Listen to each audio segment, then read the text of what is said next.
Houjik thokliba irang asigi waroishin puraknaba Manipur Leingak Athubada Peace Forum Nattraga Peace Committee ama Semduna Wari Sanagadabani haina Forum for Restoration of Peace ki Convenor Ashang Kasar na phongdorakli. Wafam asing ase Manipur Press Club da Forum asina Semduna pangthokpa peacekeeping role of FRPM in a cauldron of fire in Manipur since 3rd May 2023 haina mingthonba magazine ama phongdokpagi thoramda mahakna phongdokkibani. Thauram aduga mari leinana Ashang Kasar na hai irang manung asida ching amadi tangbi mafam singda pamdaba thodok kaya thokliba ase lepnaba honamina se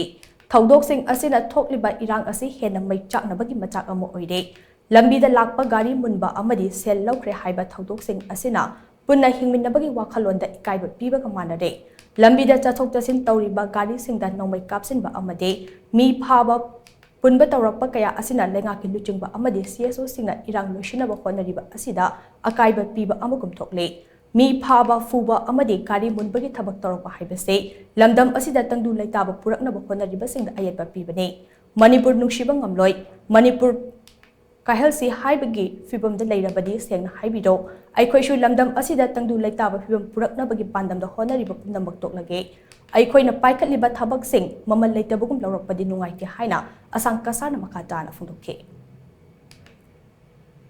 yamna awaba tariba mayamse karmaina kokhansira haidana phahansira haidana normalcy puraksira haidana honaminariba government gi achauba CSO mayam akhoi mayam sina leader sina toriba sida masi mayokna ba akaiba mo yekna ba kuimna lore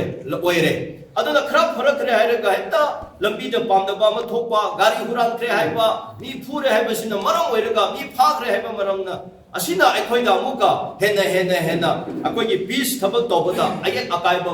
yamna pibikre sengna praja singda akoina haitaningdi asikumba tawna leriba mayamna putak lepio noina